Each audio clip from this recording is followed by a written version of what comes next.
Salut tout le monde, j'espère que vous allez bien. Alors dans cette vidéo, je vais vous parler de mes plus grosses galères aux États-Unis et je peux vous dire qu'il y en a qui sont plutôt costauds. Je vais notamment vous parler de mes rencontres avec les Américaines, des dates, des rencarts. Et là, j'ai des histoires plutôt salaces à vous raconter. Mais la première grande épreuve que j'ai vécue ici, c'était une séparation d'une relation de 15 ans, seulement quelques semaines après mon arrivée. Se remettre d'une séparation en temps normal, c'est pas facile. Mais quand vous êtes à l'étranger, que vous maîtrisez pas forcément la langue et que vous connaissez absolument personne, je vous prie de croire que c'était une des expériences les plus difficiles de ma vie. Donc je me suis retrouvé parachuté en plein hiver au milieu de l'État de New York, sans famille, sans amis. Bon, j'avais quand même mes enfants, mais je les voyais qu'une semaine sur deux, alors qu'avant j'étais habitué à les avoir tous les jours. Donc ça a vraiment été un très gros choc. Mais quelque part, je dirais que cette expérience m'a forgé. Bon, c'est un peu bateau de dire ça, mais m'a rendu plus fort parce que j'ai dû apprendre à ne compter que sur moi-même. C'était effrayant au début, vraiment. Mais de toute façon, c'est un petit peu la mentalité aux États-Unis. C'est un pays très individualiste où les gens n'aiment pas trop parler de leurs problèmes, ils gardent ça pour eux. Donc au final, c'est pas forcément plus mal. Moi, j'avais personne à qui me confier et puis je m'en suis sorti quand même tout seul. Donc je dirais qu'il m'a fallu environ 2 ans pour me remettre complètement de cette séparation. D'ailleurs, je remercie tous ceux qui se sont abonnés parce que c'est incroyable. On est pratiquement 39 000 sur cette chaîne après seulement 1 an d'existence. Si vous n'êtes pas encore abonné, je vous invite à le faire parce que ça m'aide beaucoup et ça m'envoie de la force. Cette chaîne m'a aidé à aller à la rencontre des Américains et ça m'a vraiment énormément aidé dans mon intégration ici. Si vous suivez la chaîne depuis le début, vous saurez que j'étais à la rencontre des Amish, de rappeurs, de pilotes de course. Enfin, c'est incroyable tous les gens que j'ai pu rencontrer. Donc si vous n'avez pas vu ces vidéos, je vous invite à aller les voir. C'était vraiment au tout début de la chaîne. J'ai aussi fait une patrouille avec la police américaine. Là, la semaine prochaine, je m'apprête à aller faire une autre patrouille avec les pompiers de ma ville. Et pour tous ceux qui galèrent un petit peu à l'étranger, franchement, je vous invite à créer une chaîne YouTube et à partager votre expérience parce que ça va énormément vous aider. Donc si j'ai une leçon à tirer de tout ça, je dirais qu'il faut être résilient dans la vie. Il faut jamais rien lâcher. Quand on s'accroche en général, ça finit par payer. Il y a des moments, je sais très bien qu'on veut abandonner. Moi, il y a plein de fois où j'ai juste pensé à rentrer en France pour être tranquille, sécurisé avec ma famille et mes amis. Mais voilà, je l'ai pas fait et aujourd'hui, honnêtement, je le regrette pas du tout. Donc les expériences négatives peuvent vraiment se transformer en expériences positives si on s'accroche assez longtemps. Alors autre chose qui m'a posé de grandes difficultés en arrivant ici, c'est la santé parce que se soigner coûte très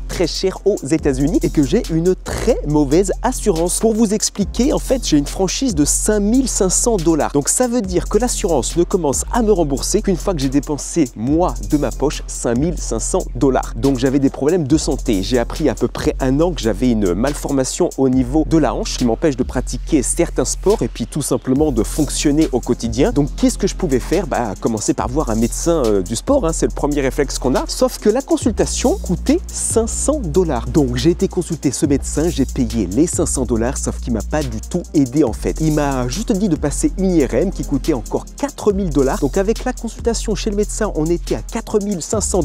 Je vous rappelle que ma franchise est de 5500 $. Donc les 4500 $, je devais les payer de ma poche. Et je me suis dit, je vais me débrouiller tout seul maintenant. Je suis rentré chez moi, j'ai ouvert mon ordinateur, j'étais sur YouTube et c'est une nouvelle fois YouTube qui m'a sauvé la vie. Donc aux États-Unis, puisque la santé coûte très cher, il y a beaucoup de chaînes YouTube spécialisées dans les soins de santé et j'ai notamment trouvé une chaîne de kinésithérapeute, de kinés américains absolument formidable. Et en fait, j'ai trouvé une vidéo qui parlait de mon problème. Il fallait juste que je fasse des étirements et du renforcement musculaire. Maintenant, je peux jouer au foot, je peux faire toutes sortes de sports. Donc ça a été vraiment un énorme soulagement. Et ça montre aussi que la santé aux États-Unis, c'est un véritable business parce qu'ils proposent toujours des solutions payantes à la place de choses que vous pouvez appliquer vous-même chez vous très facilement. Alors une autre grosse galère à laquelle j'ai dû faire face en arrivant aux États-Unis, c'est le coût exorbitant de la vie. Donc j'avoue qu'au début, j'étais très souvent dans le rouge parce que je n'arrivais tout simplement pas à gérer mon argent. J'avais toujours le salaire que j'avais en France parce que je suis à mon compte, sauf que les coûts avaient pratiquement doublé ou triplé. Des choses toutes simples auxquelles on pense pas forcément en France, mais l'assurance santé, moi je paye 750 $ par mois, donc c'est absolument énorme dans un budget. Et en tout cas, dans l'État de New York, il n'y a pas tant d'impôts que ça en moins par rapport à la France. Et puis des choses toutes simples comme inscrire vos enfants au sport, par exemple. Vous voyez, mes enfants font du foot. En France, une licence, ça coûte quoi? 100 € l'année? Et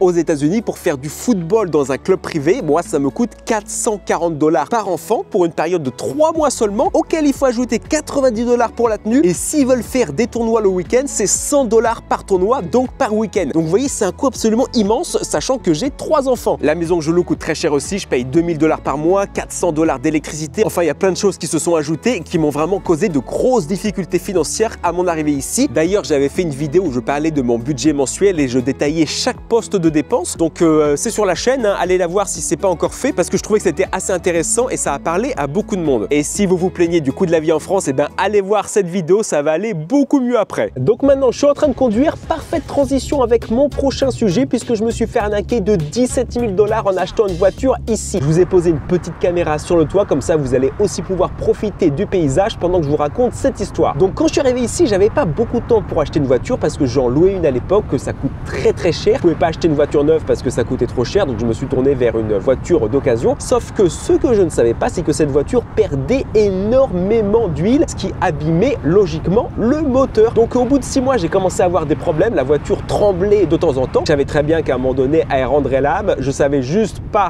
quand. Et ben ça a pris 1 an et demi ou 2 ans, je crois. Je me rappelle plus exactement combien de temps. Alors maintenant, j'ai gardé le meilleur pour la fin, la partie que tout le monde attendait, le dating, les rencontres, les rencarts avec les Américaines. Et là, croyez-moi, j'ai des gros dossiers. Donc là, je vais vous parler de 2 rencontres précises que j'ai faites et qui, on peut dire, ont changé ma vie dans le mauvais sens du terme, on va dire. Parce que, bah voilà, j'ai appris que rencontrer des étrangers sur Internet, c'était pas forcément très sûr. Donc la première rencontre se passe dans la ville de New York. J'y étais parti un week-end et le soir j'avais envie de sortir un petit peu et puis je me suis dit bah ça serait sympa de rencontrer quelqu'un, d'aller boire un verre, de pas être tout seul dans la ville. Donc j'ai trouvé quelqu'un sur une application de rencontre très connue. Les photos étaient parfaites, elle avait l'air très intéressante, un bon travail, tout ça. Donc je me suis dit banco, on va passer une bonne soirée. Sauf que au moment de rencontrer cette personne toute charmante sur ses photos, et ben c'était pas du tout la même. Il y avait la moitié de ses dents qui manquaient à la pelle, elle avait l'air d'avoir pris certaines substances, on va dire illicites. Elle avait ses lunettes qui tombaient sur son nez comme ça, elle s'en rendait même pas compte, elle était complètement à l'ouest. Donc je me suis dit on va quand même être sympa, on va passer un petit peu de temps avec elle, on se met à marcher et au moment de traverser une rue, elle se met à prendre mon bras, à la gripper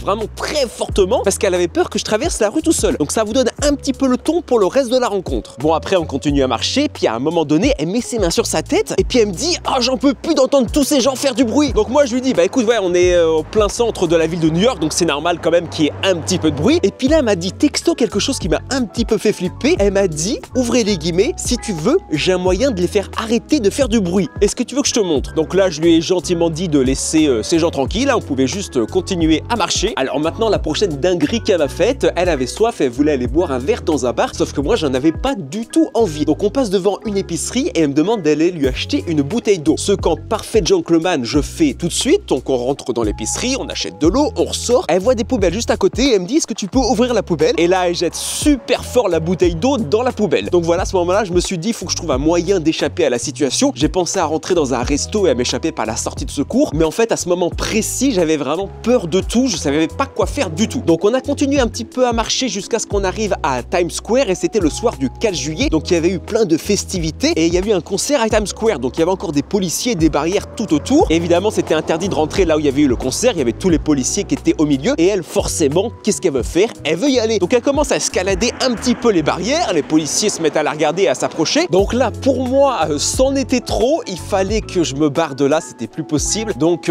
j'ai réussi à me sortir de cette situation en lui disant que j'étais vraiment très fatigué, que j'avais marché toute la journée. Il fallait vraiment que je rentre à mon hôtel parce que là, j'en pouvais plus.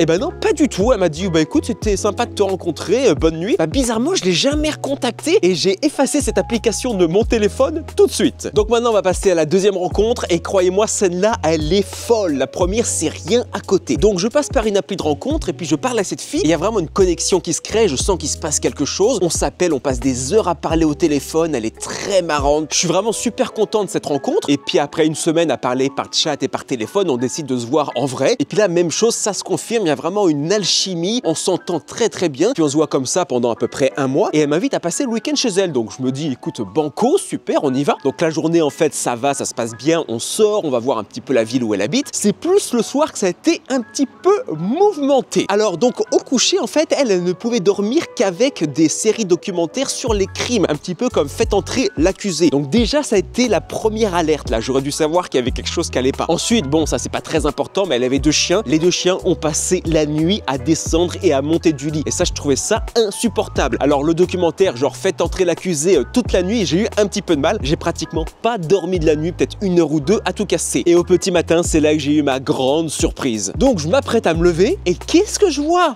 attaché au mur, juste à côté de moi, un couteau de chasseur, vraiment prêt à être attrapé à tout moment. Donc là, du coup, je me dis, c'est bizarre ça.